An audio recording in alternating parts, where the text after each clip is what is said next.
Hi, welcome to Cut and Uncut. My name is Daphne and I'm cut. And I'm Bonnie Violet, and I'm Uncut, where we talk about all things trans And then some. and then some. How you doing today, Bonnie? I'm good. Yourself? I'm good. Took us a minute to get to this, but I'm glad we made it. Yeah, Unscathed. the intro will get to be where it's second nature to us once we do it a few times. But Yep. So this is our second episode, and today we want to talk about what this podcast is all about. And today we're going to discuss our hopes and dreams for this podcast. that's exactly what we're gonna do. Yeah. So before we get going, though, we did want to take a second and thank our Patreon members. Did you want to do that? Sure.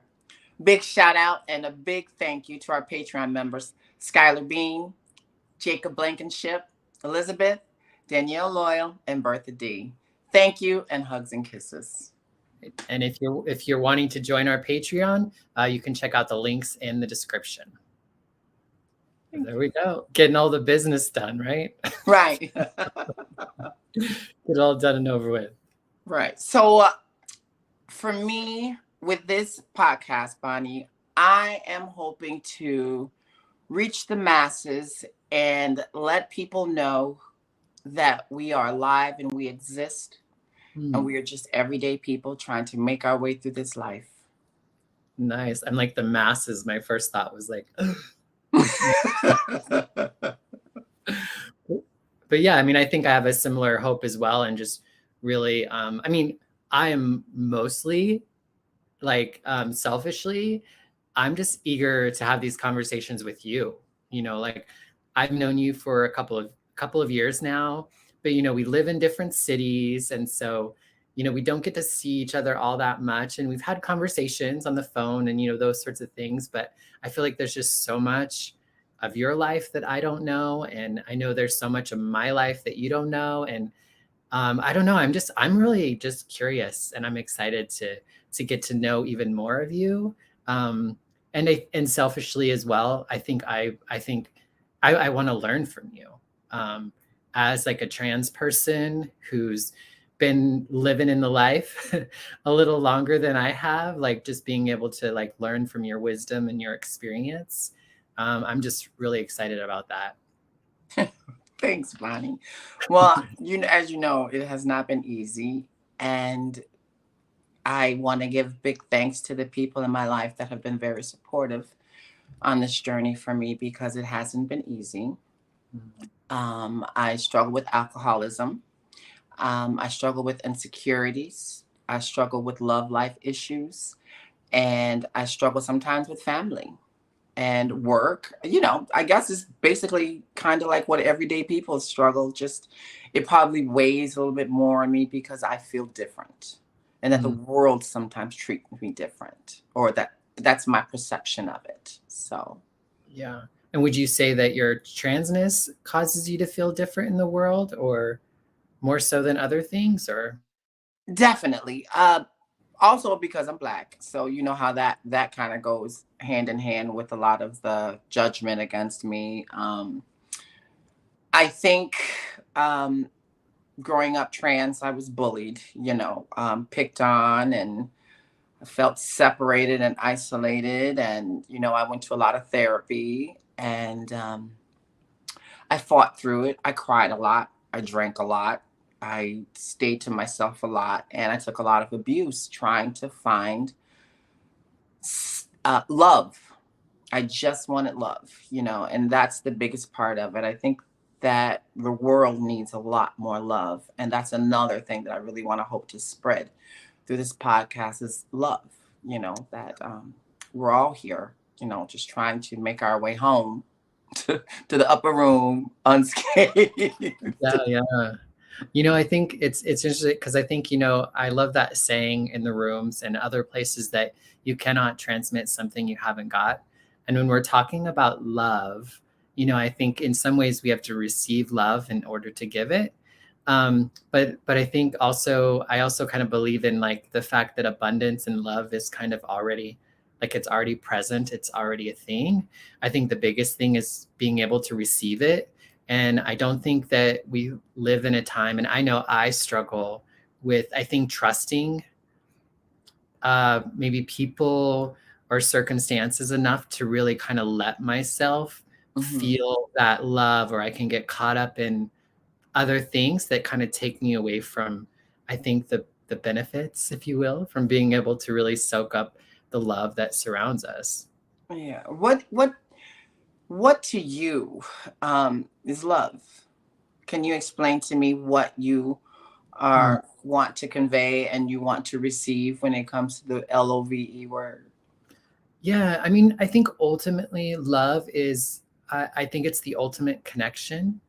It's it's actually feeling connected to somebody in all of the ways, physically, emotionally, spiritually. And and I don't necessarily think, all of that has to happen all at once in order to feel or hear or see kind of love. But I think ultimately, I think when we find our lovers, or those that we are in really deep relationship with, which could be family, whether chosen, or the ones we're born with, or really close friends, where we can kind of begin to experience and receive love spiritually, emotionally, physically, through affection and touch, Hmm. and just being present with people. So I think it's kind of like a combination of all that stuff, being able to actually feel seen and heard by somebody. And I think the ability to be held and to like be able to like fall apart, or be vulnerable in front of somebody. Yeah, and that's very difficult, because I've had some relationships in my life where before I did a lot of shadow work. And when I say shadow work, that means I had to really do a lot of work on myself and to understand that I'm okay in this skin. And people have taken, maybe my mother says, people take your kindness for weakness. Mm. And that can leave you vulnerable for people to um, use you. And I struggle with that. I have a big problem with saying no. And Mm. I really need to work on that. That's something that I struggle with all the time because I'm so kind. And I don't know if that stems from me being kind because I want to be accepted, or I want you to like me. So here, take all my candy. You know what I mean? Or let me, give you the shirt off my back just so you can like me. But sometimes I don't think that's what it is. I think it's just because I'm a kind person. Yeah. And people can spot that and they can use that as a weakness and really hurt you, because if you're kind, you have to be aware of people trying to take advantage of that if you want to really find love, I guess, or be able to receive love. Does that make sense? Kind of. Yeah, totally. And I think it's also important to realize that a lot of things can be true at the same time. I was actually talking with someone earlier today during a tarot reading, and we were Hmm. kind of talking about this a little bit, in the sense of like, I think sometimes when we are in relationships, there can be lots of things true at the same time. Like, we could desire to show up for our loved one and to care for them and to hug them and love them. And also, there might be a part of us that feels unworthy, or that we need to earn that love, or there's some sort of tit for tat kind of, Yeah. Hmm. which I think is a more, maybe the shadow side of things, right? But I think it can be a motive, and I think things can get a little wonky when that is the driving factor for me. There's definitely been plenty of times in my life where the fact that I'm feeling less than, and I need to make up for something, sometimes drives what I do. And then that Hmm. causes me to have an essence and an attitude, and I think a presence that people can sense and feel, even if they're not completely aware of it, that I think it's not cute. Um, and so it's a part of, I think, my desire, but I also, like you said, I have the desire. I want to be kind, and I want to be nice, and I want to be generous to people, and that could be a desire as well. But I think sometimes, it's just, I think, being able to understand all those things at the same time, and really, hopefully, I think, trying to develop the skill to lead with the more positive aspects of being in relationship with other, rather than coming from a space of deficit or Yeah. feeling insufficient or lacking. Yeah, especially being trans for me, because now that I'm post-operative, I've had a sex change. I am single, but I'm still looking to find someone to love and to cherish and to be my companion. And a lot of men, because I only date men, they see me as this unique, you know, sexual object to just try and, oh, I've never been with someone like that. I just want to, see what that's like, and exploit my emotions because they just want this sexual connection. And that can be, detrimental to me, because, like I said, I'm a little sensitive. So looking for love can, sometimes get misconstrued. So I have to be careful when it comes to things like that, because I have found out a lot that, men really just are some, or were, it's my experience is that they were just looking to, you know, get that experience, but I'm not someone that they want to take home to mom.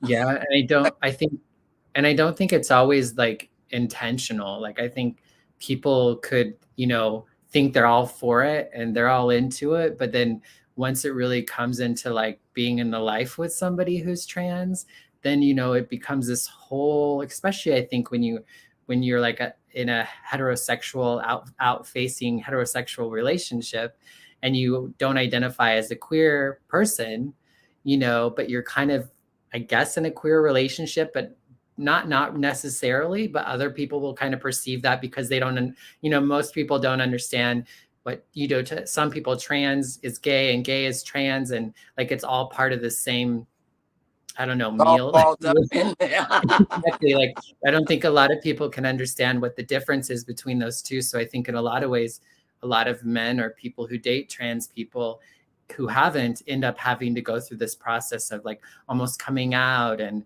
like introducing us to friends and all those sorts of things. So I think people might not really fully understand what it means to be with a trans person for the long haul, for more than just a romp in the Yeah. sack.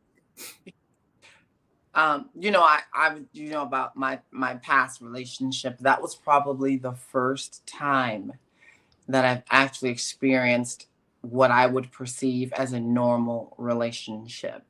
Mm. Um, it wasn't a, um, I can't even explain how, if it was male and female relationship or two males or however other people would have perceived it. But I did feel love. Of course, he Mhm. was, horrible other ways. We all But have our that whole drama. yes, yes. But I think that was probably the only time that, for me, I felt that I was genuinely loved for me. And Mm. it wasn't because of what I am, but for who I was. Yeah. Um, which brings me to a question, Bonnie. I know we're talking about hopes and dreams and what. I hope that you can put some, because you're the guru when it comes to this subject. Can you shed the light, and this is for educational purposes, people. Can you put some light on the pronouns? Because I had a friend call me today Mm. and she was concerned. She's like, well, Daphne, I called you because I have a question. She works in HR, Mm. and she had a applicant who identifies as them and they. Mhm. So she was baffled on, well, what is that? Is that gay? And then she proceeds to say, because you're in the life, and all, you're a queen, and you know all about all of that, which I don't. Right, So right.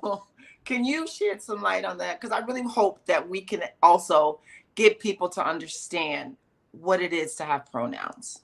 Yeah, so one of our hopes is to kind of educate and inform folks. And Yes. I think when it comes down to pronouns and people who are struggling with pronouns, I think they haven't I think it takes a certain amount of reflection and intention. we learn people's names. We call them by their names. Sometimes we create little nicknames and those sorts of things, but we learn those things. And, you know, if I were to call John Robert all day, I think John's not going to be super thrilled with that. So I think there's an intentionality and a real mindfulness to say, I see you. I see that you are not, especially with like they, them pronoun is typically somebody who is non-binary. So there's some, or genderqueer, somebody who lives outside. Gender non-conforming, would you say? Because that's what Google said, because I Googled it. Like that's what. Yeah, no, totally. And so they see themselves as not the stereotypical like she or woman or the stereotypical man. They might not even see themselves as a man or a woman. Some people might actually see them as both. So it really just kind of depends on the individual and their understanding. But when it comes to using a they, them pronoun, you just use they instead of he or she, you know? And I think if you really are mindful and recognize and can notice that this person is living in a certain way and wants to be seen in a certain way, then you learn how to do that. And it's so important to have that intention, because you know how like it is when like somebody misgenders you, especially if it's somebody that you love, somebody that you care about, somebody that's a professional. And especially when you're just starting a new relationship with someone and you don't know where they sit with you, you're going to take it a lot to heart and you're going to take it personal. You're going to be like, they called me that because they don't see me as who I am, or they don't believe that I'm a trans person, or they, you know, like there's all these little stories that we can tell ourselves about it. But so I think it's really important to try to pay attention and to do your best. And that doesn't mean that it's going to be perfect, but I think if you can have a connection with that person, then they can begin to understand that it's not personal, and it is a newer like thing. I mean, I remember when I first started doing podcasts, there was a couple of times where on air I like misgendered myself, you know, which I think is really easy for people to do that has been in relationship with you for a long time, and then you transition a gender. So I know, for instance, you say like family. exactly. Yeah, I think I've noticed for family, sometimes it can be a little bit harder, or it can be easier to kind of drop into that other pronoun or that old pronoun. I think part of that too, I know, is when you're talking about the past or the history. I know even for me, sometimes when I want to refer to like my childhood, you know, I was raised as a boy. So sometimes it feels weird to say when I was a little girl. Do you know what I mean? Because but it also feels weird to say, to not say that, you know? And so I think that it is a little like there's some clumsiness that's probably going to happen for yourself and for individuals. And we really need to be able to try to help like give one another grace with that. Yeah. Yes. Yeah. And that's exactly what it is: kindness and understanding and respect, and at least try. You know, because I'll admit it's new, and I'm an old school queen, you know, and when, you know, we talk about recovery, which we will get into. I promise you, we will get into recovery, because that's exactly how I actually came to accept myself, is through recovery. But I still struggle with sometimes trying to remember pronouns, because the reason I said that is because I had a sponsee who is gender nonconforming. They are transitioning with very slowly, but still transitioning, and does not look the gender, or at least, but I still find myself using the wrong pronoun. Yeah. And I have to catch myself, you know, and then I'm amazed at how some people can just flow it off. Oh, they, and then I say, who's they? You know? Yeah. And oftentimes we do use they pronouns when we don't know somebody's like gender, or even when we say, oh, somebody left their keys, or somebody, you know, Yes. Did you see that person and what they were wearing, or whatever? You know, sometimes we might say, do you see she or her? But why not use they, you know?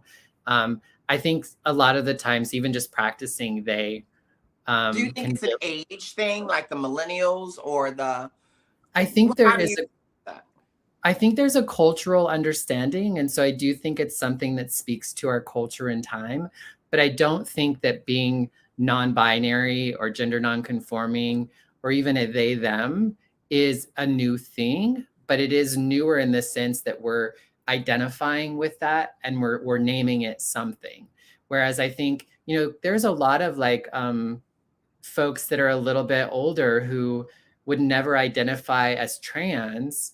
They're just gay boys, but like other people might look at them and say, "Oh, that's a trans person," or because that's just the labels that we put on, but that's not a label that individual like that's not how they see themselves. You know what I mean? And so I think it's important to recognize that it's not a new thing. I think Yeah, we're just learning how to better recognize and affirm it, because I think for a lot of times you're just like, oh, we just don't talk about that. It's like, oh, how yeah, Uncle Daryl is, that's yeah, just Uncle Daryl.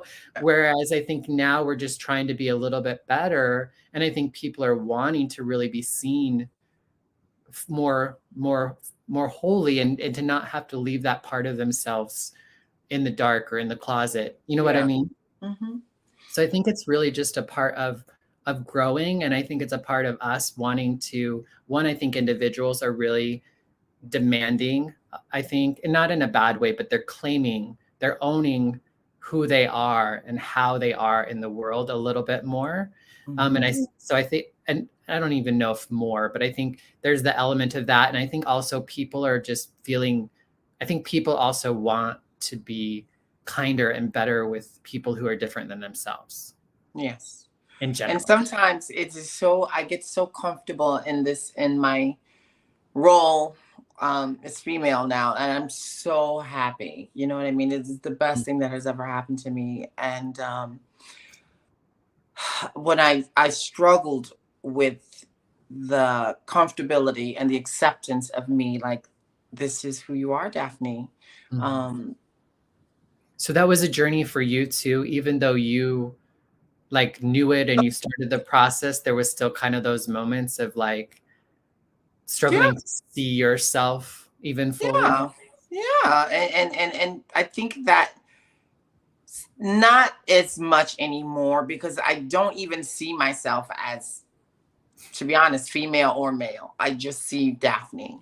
Does that make sense? I don't try to identify myself as, a woman, because we can get into a whole world of, but I don't see that. I will never tell somebody, you know what I mean? I'm feminine, I'm Daphne. That's who I am. The roles that I put on are feminine, and the role that I am and the way that I come off. But if you ask me, I'm trans, Mm. and but it took a lot for me to get comfortable with that, and that's labeling me, and I don't really like labels. So Well, maybe I'm a them, they. well, I mean, that's kind of up to you to figure out, Yeah. and we're allowed to change. We're allowed to to discover and explore and Yes, become whoever we want to become. And I think as long as I love we're I love that. genuinely, like, authentically trying, who cares what anybody else says, as long Yeah. as we're being as long as we're being authentic in kind of working toward whatever that is. We don't have to be the same. I mean, I hope we're changing Yeah. as individuals and as people. I don't want to be the same person I was. I want to have the same values, and I want to have, I want to be connected to, I think I have the same spirit, but I Hmm. want to see the world differently. I want to be impacted by people that I meet that are different from myself. So I want to be changed by knowing them. I want to be able to be more mindful and just more aware and have a broader understanding of how other people live, but also how the way I'm living is impacting people. Because Yeah. oftentimes I think that's I think intent and impact. I really care about the fact that my intentions is actually how people receive me as well. And And that is the most important part. yeah, and I think a lot of us don't do that. We just like, oh, I know that my intention was not to harm you. So if you're hurt, that's your shit. Where instead of me being like, oh, I hurt that person, it's like, I stepped on their toe. I'm going to acknowledge that and say, I'm sorry, that was not my intention, but it happened. It doesn't negate that the person's toe was hurt by that. So I need to be able to acknowledge and not even really take it personal or even take it as a moral failing, which I think is a lot of the times the way that people get into. It's like this, it's more of like, you're an asshole because like you misgendered somebody or you harmed somebody unintentionally. And it's actually, no, you were ignorant, or you had a privilege, or had a blind spot, or you had something that didn't allow you, regardless of your intent, to keep yourself from harming that person. And to be able to learn that and know that from someone is just so powerful. You know what I mean? So can I ask you if those notifications are popping up on this live? Yeah, there's somebody who joined us. Hi, Mary Johnson. Hi, Mary. From Lawrence, Massachusetts. Thanks for joining us. Glad you could join us. Sorry it took us a minute to say hello. We're still getting used to this process together. And we are talking about our hopes and dreams. And I think it's great that we are kind of like, I don't know. I think part of it is like, what is this world that we're living in? What is this world that we want to live in? I think it's been great what we're talking about thus far. How about you? I think so. And the other thing that I would really want to share is that my hopes for the world, I am so hurt at how the world just cannot find grace for one another. My hope is to find grace here, for us to be in a safe space, to spread the seed of love, and that goes in many ways. And when I say love is education, love is knowledge, love is giving of oneself, understanding, trying to connect with someone that you don't normally connect with, because once you get that thread together, there's so much more. I think you become even a bigger person just by getting to know them, wanting to know them, but just by simply saying hi. It can be so rewarding. I feel that it's an emotional connection. It's an automatic thread that just gets together. That invisible thread connects. And the world struggles with trying to make these connections. With what's going on with, the wars, and what's going on with the immigrants coming in. And there's so much more to that we're just not seeing. And a lot of people just probably aren't even being really honest with ourselves about what can we really do to connect. And so I think another hope for me is to unite and understand that we're in this together. Yeah. And I think the key to that is really for us to be able to live more truthfully and honestly. Like, the truth of the matter is, things aren't as bad as they look on TikTok or on the news. Like, those are very hard things. I'm not negating that there are not difficult things that are happening and really big things that impact us. But I think when it comes to like reality, I think we are a lot more kind. More people are a lot more kind and a lot more like are better with people than how you would think if you were just watching social media or whatever. You know what I mean? Like, I don't think people care that much.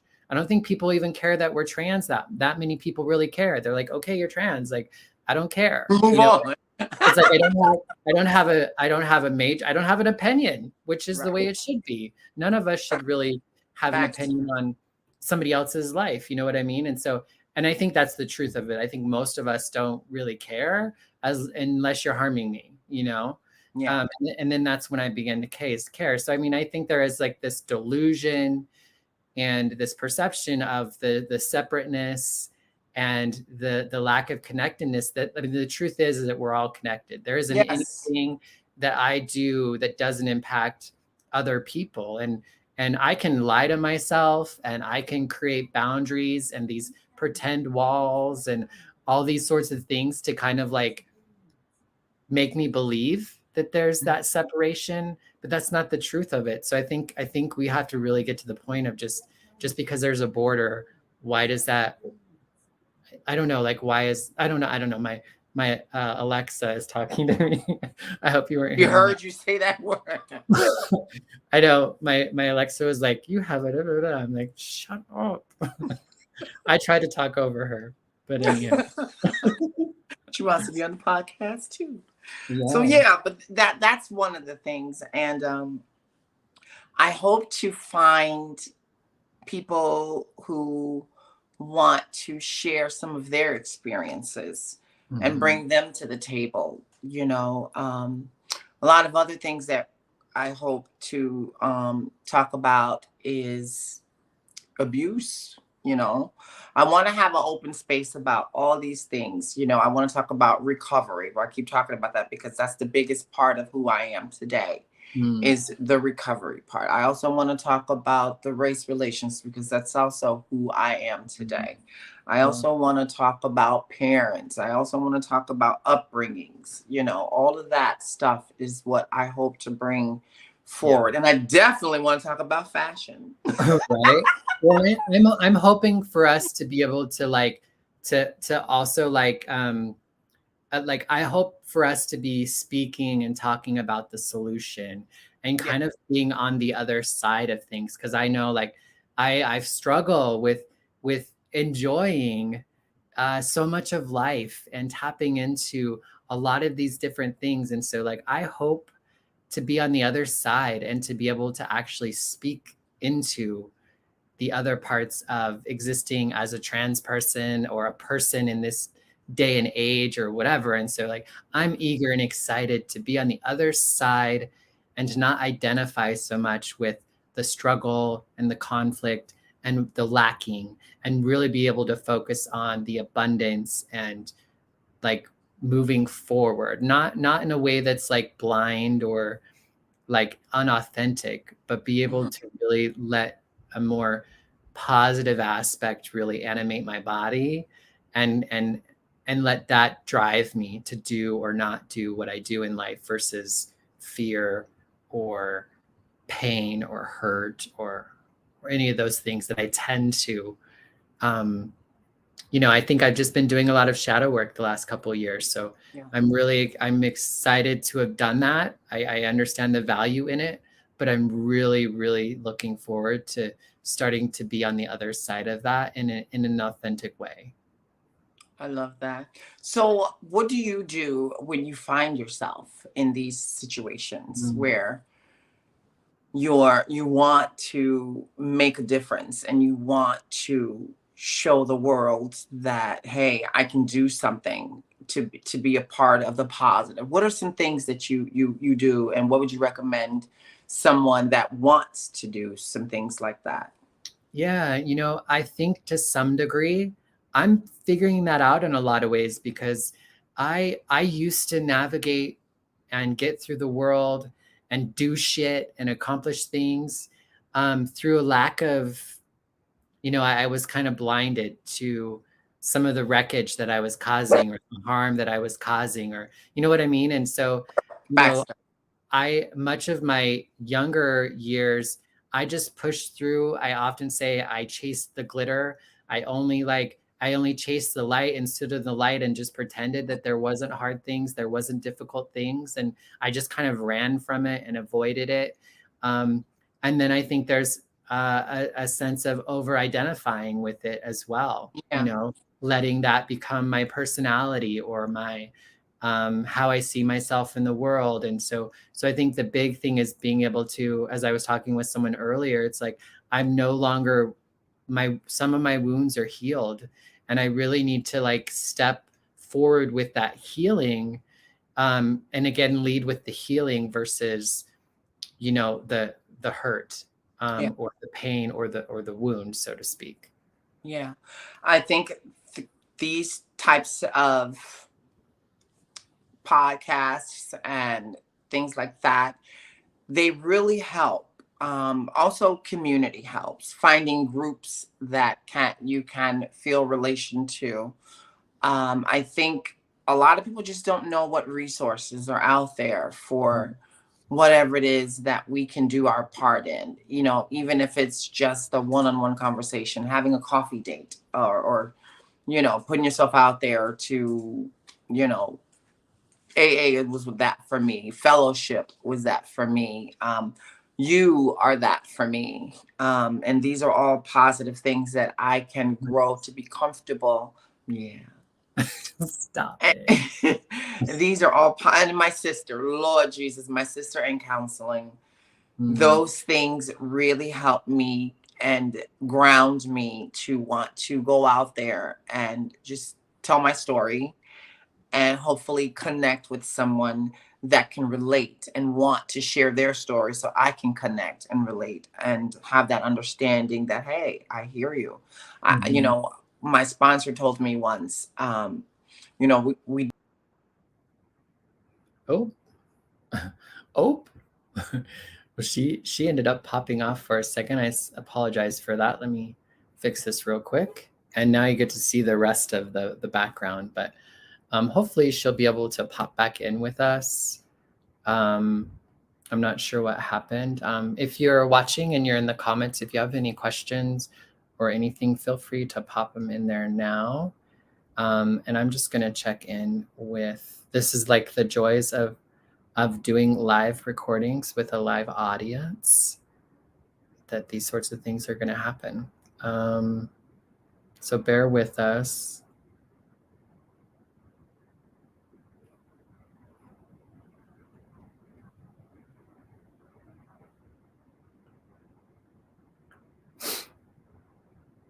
Still figuring out all the equipment and the powers and the plugins and all of that stuff. I've been doing it a little bit longer, but I know. And even when you do all the things, just things happen. And I don't know how well I'm going to do with stalling, but I did want to also, it looks like I'm having challenge with my internet as well too right now. But I did want to say that if you're coming across this, obviously you're watching or listening to us wherever you are. But we also can be found on YouTube. We can be listened to on Spotify. You could join us in our community on Patreon. Patreon is like, it's a membership community. Not all members need to be paid. But if you can help in that way, it'll just help us to get better equipment and to continue to pay for all the fees to have things on, on these platforms. You can follow us on TikTok. You can purchase merch. Again, you can find all those links in the description or in the bio or wherever you find us. I'm not hearing from Daphne. So I'm wondering if we need to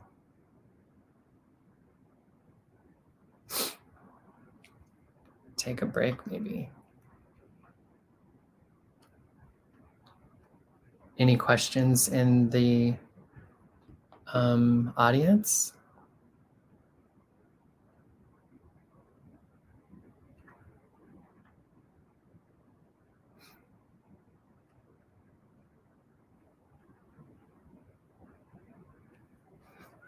I wonder if Baxter got into something. The pup, I don't know if you heard Baxter, but Baxter was barking a little bit there. All right.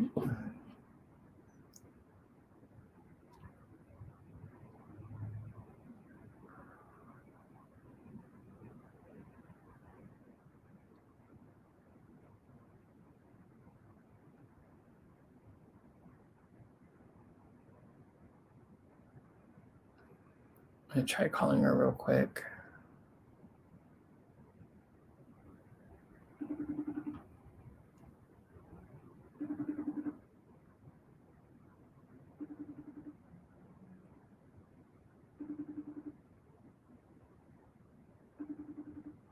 Thank you for your patience.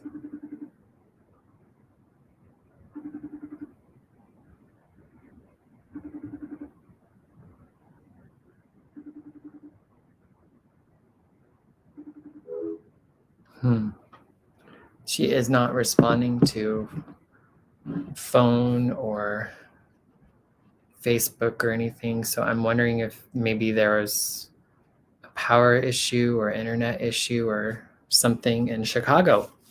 So I think what I'm going to do is I'm going to go ahead and end this live for now. Thank you for joining us. I'll do some editing with this, and then we will go live at another point between, I don't know, we'll just keep an eye on our socials and we'll update you on what we'll do in making up for this little hiccup. Thank you so much for joining us, Mary, and we'll see you again next time, we hope. So take care, everyone. Have a great night, and we'll see you next time. Bye-bye.